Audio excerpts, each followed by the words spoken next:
Bismillahirrahmanirrahim. Wassalatu wassalam ala Rasulullah sallallahu alayhi wasallam. Um, yeah, so basically, I wanted to talk to a lot of the Muslim parents, especially cultural Muslim parents, because going around, you know, England speaking to the Muslim youth, I found that there's a lot of cultural Muslims here who basically have never sat down with their kids and explained to their kids why Islam is the truth, yeah, and why other beliefs or ways of life are false, you know.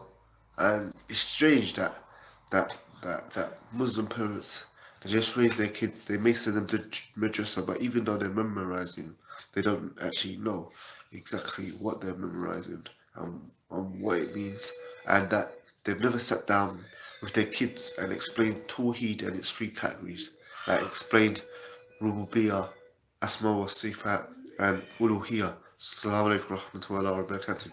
So it's like it's it, it's really shocking that, like, I would say maybe like 50% of parents, or even more, I'm being generous, yeah, have not sat down their kids and said, you know this is why Islam is the truth, yeah.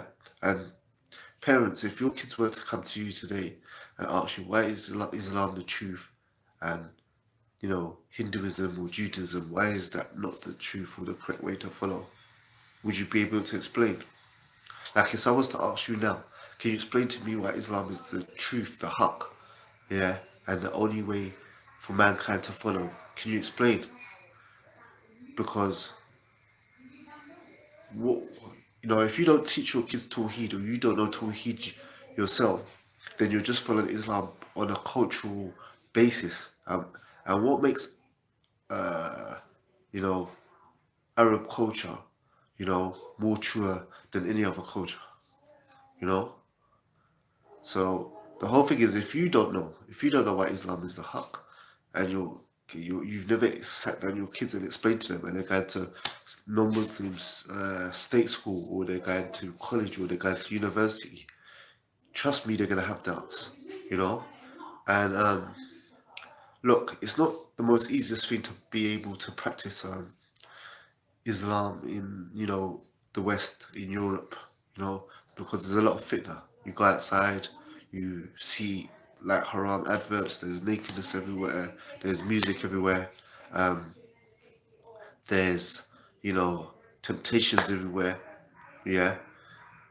So the whole thing is that, like, if they don't have a core, I call it like the anchor. If they don't have the anchor of Tawheed, yeah, and the three categories, and Akida, a strong Akida, yeah, then this society is they're gonna drift off into the society. And I'm not talking about in getting involved in sins. I'm talking about they're gonna end up coming lost and not knowing if Islam is the haqq, yeah. Because as Ibn Taymiyyah said that Shaitan attacks people through two doors, yeah. The door of doubts, like, so for example, is evolution true? Is Islam the only way? What about other ways of life? And the door of temptation, hawa, like desires, yeah, like zina, alcohol, drugs, and all these other things. So the whole thing is that, look, me in this country, yeah, I think that most kids, they grow up in these cultural Muslim homes, yeah, and the father, yeah, or the mother never sit them down and explain to them Tawheed, yeah, you know, like why Islam is the haqq, yeah. If your kid came to you and say, why is Islam true, like today, and why is Hinduism wrong, why is atheism wrong, or why is evolution wrong and stuff, like, can you explain to them? Do practicing Ramadan just because your culture practices Ramadan, yearly and stuff like that, and sending them madrasa just because it's your culture to send them madrasa, and not explaining in detail why Islam is the haqq, yeah, is not is is not going to keep them solid on a deen when they get older and into teenage years, and they start going to college and uni and even secondary school, and so forth. So the whole thing is that if a person doesn't have Tawheed and Akida, a youth doesn't have Tawheed and Akida growing up in this society, yeah, then obviously we know that, in this country, most kids, what happens to them, they grow up, in these cultural families, and, they're kept away from certain things like alcohol and drugs and, boyfriend and girlfriends, their family, even if they're cultural Muslims, yeah. And when they get to teenage years and they got a bit more freedom, yeah, or they're a bit older and stuff like that, and so forth, um, they start experimenting with life. So they might experiment with smoking. They might start experimenting with,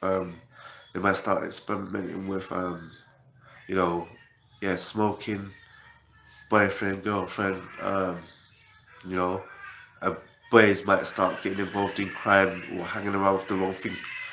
Yeah, because it's a country of fitna and temptation, yeah. But that's one type of deviation, yeah. But if they don't have this anchor of Tawheed, yeah, and Aqidah, then their beliefs are gonna stray as well. Yeah.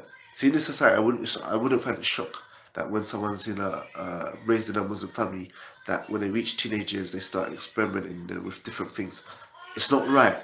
And may Allah bless us with kids and youth here that that really believe that Allah is Al Hakim, the most wise, and Al Basir, the all seeing, and Al Samir, the all hearing, and that they don't have to, when they reach teenagers, they know with the Akeem, with certainty, that there's no benefit in clubbing, there's no benefit in smoking, there's no benefit in weed or drinking alcohol, there's no benefit in having girlfriends, and they should get married. Like, may Allah bless us with youth that believe that, yeah, and follow that way, you know. But there's a lot of youth that when they get to teenage years, because they got more freedom and they're older and stuff like that, and they start experimenting with these things. You know what I'm saying? But if they've been taught Tawheed and Akida, even when they're doing these things, they will know that this is wrong and it's a sin, and that this path is wrong and stuff like that. But if they haven't been given that anchor of Tawheed and Akida, yeah, that Islam is the haqq, yeah, and explain why Rububiyyah, Asma wa Sifat, Uluhiyya. If they haven't given that, then their Akida is gonna blow in the wind, you know. So they may become agnostic, they may become atheists, they may become evolutionists, you know what I'm saying, and so forth. For example, if I was to ask you, as cultural Muslim parents, what was the difference between the Prophet sallallahu alaihi wasallam and the kuffar of his time? What would you say to me? Why were they classed as disbelievers? You may say to me, they were kuffar, they disbelieved in Allah. And this would be incorrect. They weren't kuffar. The people, they didn't disbelieve in Allah. The people at the Prophet's time, if you ask Muslims and so forth, why were the people at the Prophet's time kuffar or classed as disbelievers, yeah? People will say, they disbelieved in Allah. And that's not it. They did believe in Allah. They believe Allah exists. They weren't atheists. They weren't agnostic. But they used to worship others alongside Allah.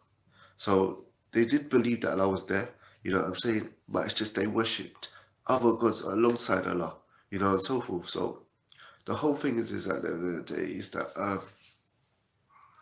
and that this cultural Islam of good luck charms, and that's why it's shocking, yeah.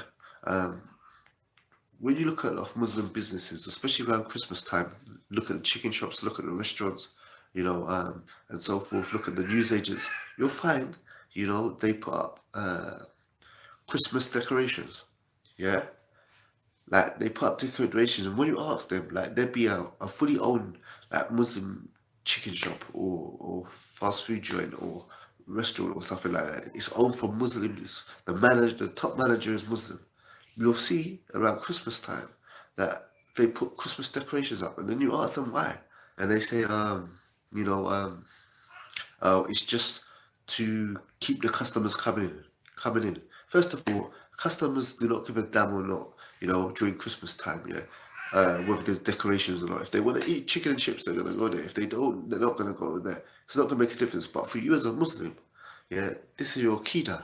how can you put decorations up? Yeah, decorations. How can you put decorations up that say that Allah was born, in a barnyard, you know, and was a baby that was crying and defecating himself, and say, and his mother was, Allah had a mother looking after him. When you put Christmas decorations up, you're saying that Allah was a baby born in a manger in a barnyard, you know, and that Mary was looking after him and so forth. So the whole thing is that so the whole thing is, what I'm trying to say to you is that, you know I'm saying this as a message to cultural Muslims. Yeah, is that if you don't know what Tawheed is at the moment, it's not a problem. There's all things we don't know, you know. But read it up. Get Kitab Tawheed or a book called The Fundamentals of Tawheed. Read it and so forth. When you've learned it and stuff like that, then teach it to your kids. Because if you don't know yourself why Islam is the haq and other way of life are false, then how are your kids supposed to know? And how are they supposed to have confidence that Islam is the haq and it is the truth? One second. Yeah, sorry, excuse me. Basically trying to say is that I'm finding talking to a lot of Muslims, a lot of youth here, that are in their teens and stuff like that and so forth, that their fathers and their mothers never set them down and explain to them why Islam was the haq. Yeah, they fasted during Ramadan because that's what they do. That's what their culture does. Yeah, they go madrasa because that's what their culture does. They memorize. Some of them are even Hafiz, but they don't know what what they've memorized mean. They have no clue what it means, yeah, and so forth. They're raised in a house with superstition, you know, believing that if you wear a crown around your neck, it's going to bring you good luck or so forth. Some of their parents believe in zodiac signs, and all this kind of stuff, and so forth. So what happens is that these people are growing up, and they're growing up in this cultural Islam, and they got superstition mixed in with it, yeah. And then what's happening is that when they start going secondary school, or they start going college, or they start going university, they start hearing about evolution, they start hearing about Christianity, they start hearing about atheism and agnosticism and so forth. Yeah, they start having shubahat, you know. Like, so the whole thing is make sure that you share, they understand what is it, Tawheed, yeah, and they understand Akida, because yes, most youth, yeah, are gonna be tested with the fitna of with girlfriends, the fitna of smoking, the fitna of being offered alcohol and all these kind of things and so forth, in this society, Shaitan's gonna come to them at teenage years and this, that, and the other, and so forth, you know.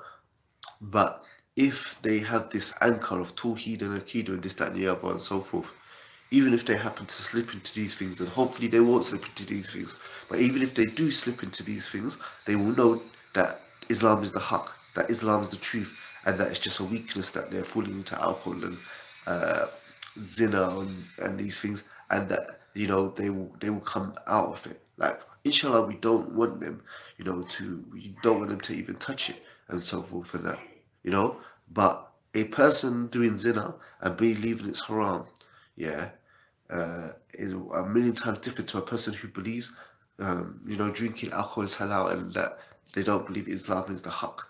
But I'm just finding that a lot of these youth, yeah, they're raised on this cultural hocus pocus Islam, and they don't know why Islam, like they believe in Islam, but they can't tell you, why it's the absolute truth and why it's that,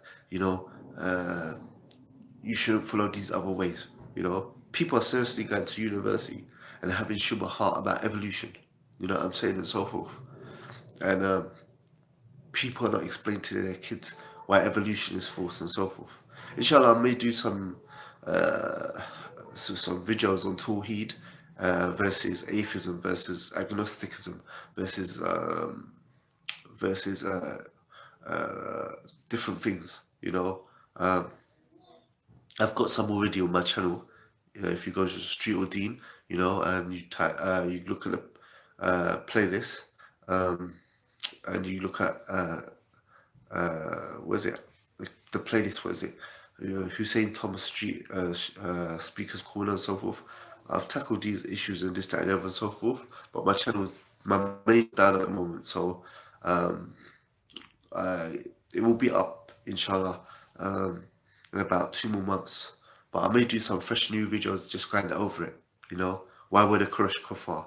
You know, why is atheism false? Why is agnosticism false? You know, why is Christianity and Hinduism and Sikhism false and so forth? But yeah, I just wanted to do this video because I'm finding that a large majority of Muslim parents here are cultural Muslims, and they've never once sat down with their kids and said to them, Islam is true because of A, B, C, and D, you know? And their kids are going into college, their kids are going into secondary school, their kids are going into university and getting confused and so forth. So, yeah, uh, that's basically the message that I wanted to give.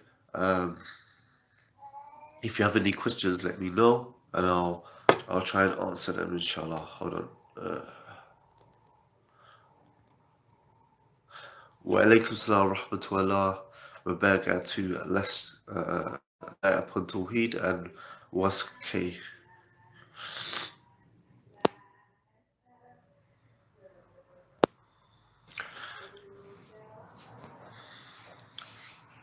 Yeah, you have to ask yourself, if you never explained to your youth sort of why Islam is the haqq, yeah, why would you expect them to believe it's the truth when they go into these places like college and university and stuff like that and so forth, you know? So the whole thing is that, yeah, if you don't know, then learn it yourself. Yeah, Assalamu alaikum, lam alif. If you don't know yourself, then inshallah, learn it for yourself, inshallah. And then teach it to your kids and stuff like that. Like I said, you can get Kitab al-Tawheed or, what is it, the fundamentals of Tawheed. Anyway, take care, inshallah. I have to go now. Assalamu alaikum wa rahmatullahi wa barakatuh.